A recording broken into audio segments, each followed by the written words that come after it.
It's always something. I have a good friend, name's Kip. He has Pro Masters only. And sometimes I wonder if he's just, I know he's not fooling around, but I wonder if he's been willfully ignorant about things. He's a lefty, wild eyed lefty. I love him. I respect him. He's a great friend. But I wonder if he's been willfully ignorant for so long that now he's unable to be anything else. How is it that you have one group of people that gerrymander and it's fine, another group of people gerrymander and it's a threat to our democracy? They mean it's a threat to Democrats, by the way. And how is it that you have one president that can't find his way off stage, cannot have a coherent conversation with anybody? It's just go look at any of them. And then you have another one that's sharp as a tack, but he's got a bruise on his hand, so he's crazy. He confuses names when he's dealing with hundreds and hundreds of names and dozens of countries. Anyway, so here we go. Court finds Trump's tariffs an illegal use of emergency power, but they leave them in place for now. No kidding. No kidding. They're going to leave them in place for now. It says Washington, D.C., a federal appeals court ruled Friday that President Donald Trump had no legal right to impose sweeping tariffs on almost every country on earth, but left in place for now his effort to build a protectionist wall around the American economy. That's wrong. Every other country, when they do what's good for themselves, everybody's like, oh, it's great, it's great, it's great. We don't understand their culture, so let them do whatever they want. Well, I'm going to tell you something. This idea that, certain groups don't have a culture. What culture did Chopin come from? How about Beethoven? Bach? I could go on. So it said the U.S. ruled Trump wasn't allowed to declare national emergencies and impose import taxes on almost every country on earth, a ruling that largely upheld a May decision by a specialized federal trade court in New York. It seems unlikely that Congress intended to grant the president unlimited authority to impose tariffs, the judge wrote in a 7-4 ruling. Excuse me. Sometimes it takes a little something to get through some of this stuff. And that's a little something. But they did not strike down the tariffs immediately, allowing his administration time to appeal to the Supreme Court. The president vowed to do just that. If allowed to stand, this decision would literally destroy the United States of America, Trump wrote in his social media platform. It might not be true either. But would it hurt? I mean, we're bringing in money. Can we not just we make money for once instead of giving it away to the others? And I could go on and read this entire thing to you. You go ahead and find it on Breitbart if you'd like. The headline is right here. Lawfare strikes again. But right now I kind of want to show you a reaction video and possibly react to it a little bit. If nothing else, I probably won't play it all, but I want to play a portion of this. I find it to be very important. Homeless individuals will be given the option to leave their encampment, to be taken to a homeless shelter, and if they refuse, they will be susceptible to fines or to jail time. So when President Trump said he was going to send the homeless far away from the nation's capital, he wasn't kidding. And today, his cleanup battalions have removed over 70 different encampments, put his videos of bulldozers and workers dragging trash and tents off the scrap heap gained national attention. Those of us who want more homelessness are just getting angrier and angrier.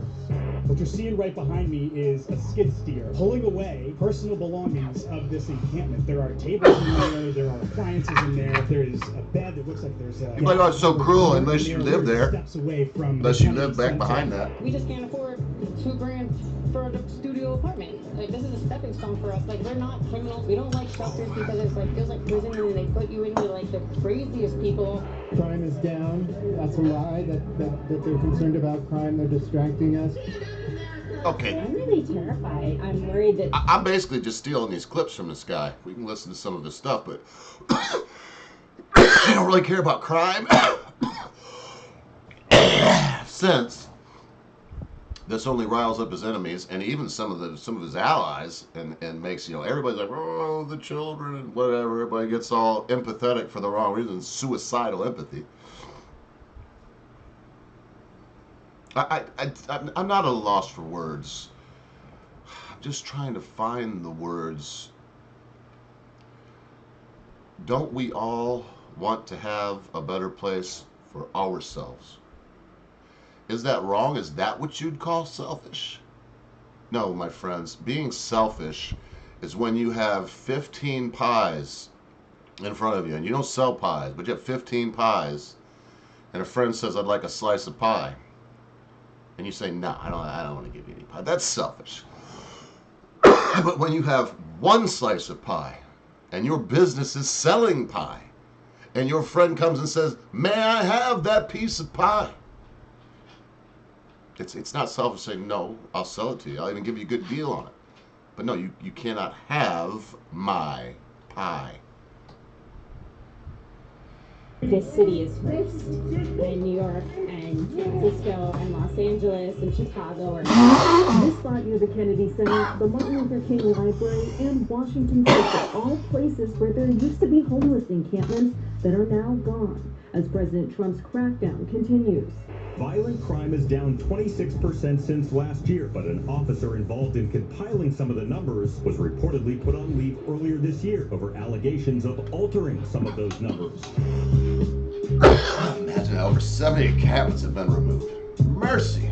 So over 70 encampments, not just tents, actual encampments have been removed from Washington, D.C. so far. But what nobody's talking about is this is exactly what activists do not want, because underneath all of the screaming and hollering, a massive homeless industrial complex exists, and it is now being threatened. And those angry about the removal of homeless encampments understand that this crisis lines their pockets, with progressives from coast to coast getting rich off the plight of needy Americans without actually helping them, because this system works better the more homeless there are on our streets. And you've got an entire industry in this country that uses the homeless to pay itself, which is why we spend billions on solving homelessness without solving homelessness. And Isn't that funny? Millions and billions of dollars in LA, California. And they spend, if I remember right, it was tens of millions, it was 30, 40, 50, I'd have to look it up. They spent a ridiculous amount of money on a bathroom, on a place where you can go and lock yourself in and shoot heroin, do, what they call it, fentanyl, or some of these other drugs that really have no place in a functioning society. I'm not saying people shouldn't do it if they want, pursuit of happiness. I'm all for it. I'm an anarcho-capitalist. I will not tell you what to do with your life. You can do whatever you want with your life. I'm just saying, in a productive, reasonable society, fentanyl, it has no place in the society. It may have a place in a hospital. You're getting your leg cut off, or your heart worked on, or they're inside your body. Okay, hey, who am I to say that, in fact, it would be very cruel. I'm not going to go on and on and on and on. I'm just going to say this. They're going to have lawfare against this, folks. It's not going to end. It's okay.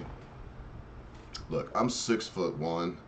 I'm fat right now. I'm working hard to lose some weight. I started a little trucking business a couple years ago, and I've not been taking care of myself as I should. But I'm a big guy. I'm a big fucker. Probably weigh 260 right now. But I've always walked around at 6'1", 200 pounds when I was young and wasn't fat. And so, of course, I would say something that the little willowy, weaselly, pussified F-slur would say. And it was all right when he just said it, but when, all right, and then I point out, well, Frilly Boy it's different when he does it. I tell you what, folks, I've heard that so many times in my life that I won't be triggered. It used to piss me off immediately, and for a long time now, it's like, whatever, man. Are you that ignorant that because you're afraid of me physically, that now because I said it, it's different? No. if it's okay or if it's moral for one person to do or say something, then it's moral across the boards. If it's immoral, it's immoral across the boards. Otherwise, you're using bias to sow prejudice. Don't be prejudiced against me. I'm just a big ugly Jew boy. What do you want from me? Well, look, folks, this has been fun, and I'm not going to say that I'm going to start putting up videos in any regular time frame, just whenever the mood strikes me, and I want to sit down and say hi to y'all. But for right now, that's all I have to say about this. Let's move in a specific direction, and that's toward, how about the betterment of our society?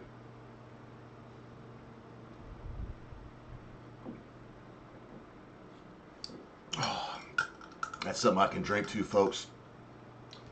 And if you forget everything I said today, hey, remember this. Be good to your friends, be good to your family members, be good to your loved ones. Be quick to say you're sorry. Be even quicker to accept an apology, especially when that thing your friend, family member, loved one has done seems to be so huge, you'll never be able to forget about it. Because, constant viewers, my beloved Americans, at a time you think not, your friends, your family members, your loved ones in your life will depart from you.